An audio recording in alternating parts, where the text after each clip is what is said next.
Assalamualaikum warahmatullahi wabarakatuh. Perkenalkan, nama saya Jamari Hakim dari Prodi Sistem Informasi Fakultas Ilmu Komputer dari Universitas Subang.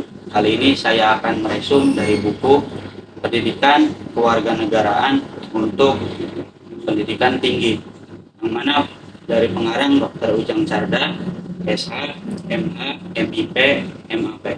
Mungkin pembahasan ini akan dibahas pada video berikut ini. Baik, di sini saya akan membahas tentang materi yang akan dibahas oleh saya. Yang pertama yaitu dari orientasi terhadap pendidikan kewarganegaraan. Yang kedua yaitu memahami identitas nasional sebagai karakter bangsa. Yang selanjutnya memahami Pancasila sebagai ideologi bangsa dan negara Indonesia. Yang selanjutnya memahami negara konstitusi dan warga negara. Yang selanjutnya memahami negara hukum, hak asasi manusia dan demokrasi. Yang selanjutnya memahami wawasan Nusantara sebagai wawasan nasional Indonesia. Yang terakhir yaitu memahami ketahanan nasional dan integritas nasional Indonesia. Langsung saja dari bab 1 yaitu tentang orientasi terhadap pendidikan kewarganegaraan. Yang pertama itu latar belakang. Adanya perubahan pendidikan ke masa depan terjadi di dinamika internal yang mempengaruhi globalisasi, disemangati liberalisme dan melemahnya kohesivitas sosial masyarakat. Diharapkan mahasiswa dapat mengemban misi, fungsi, dan tujuan pendidikan nasional. Yang selanjutnya yaitu pengertian dan tujuan pendidikan kewarganegaraan. Secara luas, berarti pendidikan demokrasi bertujuan untuk mempersiapkan warga masyarakat berpikir kritis dan bertindak demokratis. Dengan tujuan yang tertuang dalam pembukaan Undang-Undang Dasar 1945 di alinea keempat, diharapkan mahasiswa dapat melaksanakan hak dan kewajiban sebagai warga negara Republik Indonesia. Yang selanjutnya itu landasan-landasan ilmiah yang dapat disejajarkan dengan civic education, landasan hukum dari Undang-Undang Dasar 1945, dan landasan historis mengenai perubahan nama. Yang selanjutnya itu dari bab 2, yaitu mengenai memahami identitas nasional sebagai karakter bangsa Indonesia.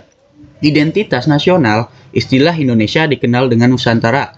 Berasal dari bahasa Jawa kuno, berarti rangkaian pulau-pulau. Identitas nasional, menurut Kailan, identitas nasional adalah suatu ciri memiliki suatu bangsa yang membedakan dengan bangsa lain, seperti bendera negara, lambang negara, dan semboyan negara. Yang selanjutnya itu Pancasila sebagai identitas bangsa Indonesia digunakan sebagai petunjuk arah kehidupan di segala bidang, yang berarti semua perbuatan manusia harus dijiwai dengan sila Pancasila.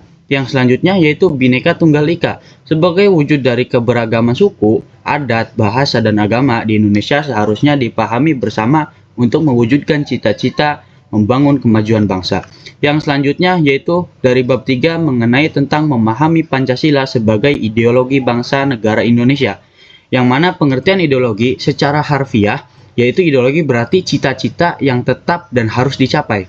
Yang selanjutnya yaitu makna ideologi bagi bangsa Indonesia. Bagi bangsa Indonesia, ideologi sebagai sumber motivasi yang menampung aspirasi masyarakat, bersifat dinamis, terbuka, dan mampu beradaptasi dengan perkembangan zaman. Yang selanjutnya itu perbandingan ideologi Pancasila dengan ideologi lain. Ideologi Pancasila sebagai dasar negara yang mengatur kehidupan masyarakat Indonesia yang harus dipatuhi untuk mencapai suatu tujuan dalam pembukaan Undang-Undang Dasar 1945. Yang selanjutnya yaitu dari bab 4 yang mana mengenai tentang memahami negara, konstitusi, dan warga negara. Yang mana memahami negara menurut Umerey Wedlock, negara sebagai suatu lembaga di mana manusia itu mencapai tujuan-tujuannya yang dapat melaksanakan kegiatannya. Tujuan negara Indonesia tertuang dalam pembukaan Undang-Undang Dasar 1945 dari alinea keempat. Secara umum, negara dibagi menjadi dua, yaitu negara kesatuan dan negara serikat. Memahami konstitusi, peran konstitusi bagi kehidupan negara adalah untuk memberikan landasan dan pedoman bagi penyelenggaraan ketatanegaraan suatu negara, membatasi tindakan pemerintahan agar tidak bertindak sewenang-wenang dan memberikan jaminan atas HAM bagi warga-warganya. Yang selanjutnya itu memahami warga negara Indonesia. Warga negara adalah warga atau anggota dari organisasi yang bernama itu negara. Dalam hubungannya, warga negara mempunyai kewajiban-kewajiban terhadap negara dan sebaliknya. Warga negara juga mempunyai hak dan kewajiban yang harus diberikan dan dilindungi oleh negara. Yang selanjutnya yaitu dari bab 4, bab 5, bab 5 itu tentang memahami negara hukum dan hak asasi manusia dan demokrasi, yang mana dari negara hukum Indonesia menurut Undang-Undang Dasar dari Republik Indonesia pasal 1 ayat 3 menyebutkan bahwa negara Indonesia adalah negara hukum dalam arti material diistilahkan dengan negara kesejahteraan. Hak asasi manusia, setiap warga negara memiliki hak asasi manusia yang pada hakikatnya merupakan hak kodrati yang melekat dalam setiap diri manusia sejak lahir. Yang selanjutnya itu demokrasi Indonesia. Istilah demokrasi mengandung arti pemerintahan rakyat berarti rakyat berkuasa, yang kemudian lebih dikenal dengan pengertian pemerintahan dari rakyat, oleh rakyat, dan untuk rakyat. Demokrasi Indonesia adalah Pancasila yang terikat dengan Undang-Undang Dasar 1945 dan pelaksanaannya harus sesuai dengan Undang-Undang Dasar 1945. Yang selanjutnya yaitu dari bab 6 yang mana membahas tentang memahami wawasan Nusantara sebagai wawasan nasional Indonesia, yang mana pengertian wawasan Nusantara merupakan cara pandang suatu bangsa yang dilandasi oleh falsafah Pancasila oleh adanya konsep geopolitik. Landasan hakikat dan asas-asas dengan landasan ideal Pancasila, terutama sila ketiga yang berbunyi Persatuan Indonesia, dan landasan konsepsional merupakan undang-undang dari 1945. Hakikat setiap warga negara dan aparatur negara harus berpikir, bersikap, bertindak secara utuh dan menyeluruh demi kepentingan bangsa dan negara Indonesia. Yang selanjutnya yaitu kedudukan, fungsi, dan tujuan wawasan Nusantara sebagai landasan visional dalam menyelenggarakan kehidupan nasional yang berfungsi sebagai pedoman, motivasi, dan rambu-rambu dalam menentukan segala kebijaksanaan bagi penyelenggaraan negara dan seluruh rakyat Indonesia, bertujuan untuk mewujudkan nasionalisme yang tinggi di segala aspek kehidupan rakyat Indonesia.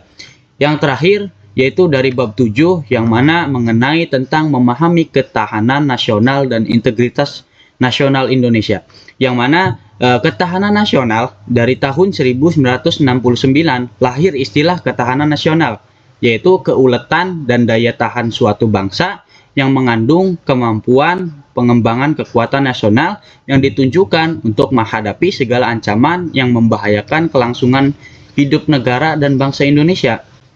Yang selanjutnya itu pengaruh ketahanan nasional dipengaruhi oleh hak asasi manusia, di mana kurangnya kesadaran akan kewajiban dasar manusia menyebabkan kegaduhan dan berbagai dunia.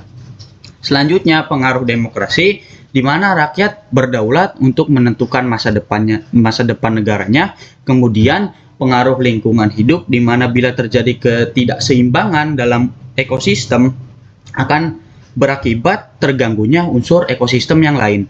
Yang terakhir, integritas nasional. Sejak awal berdirinya negara, para pendiri negara menghendaki persatuan dengan menghargai terdapatnya perbedaan mendapat di dalamnya.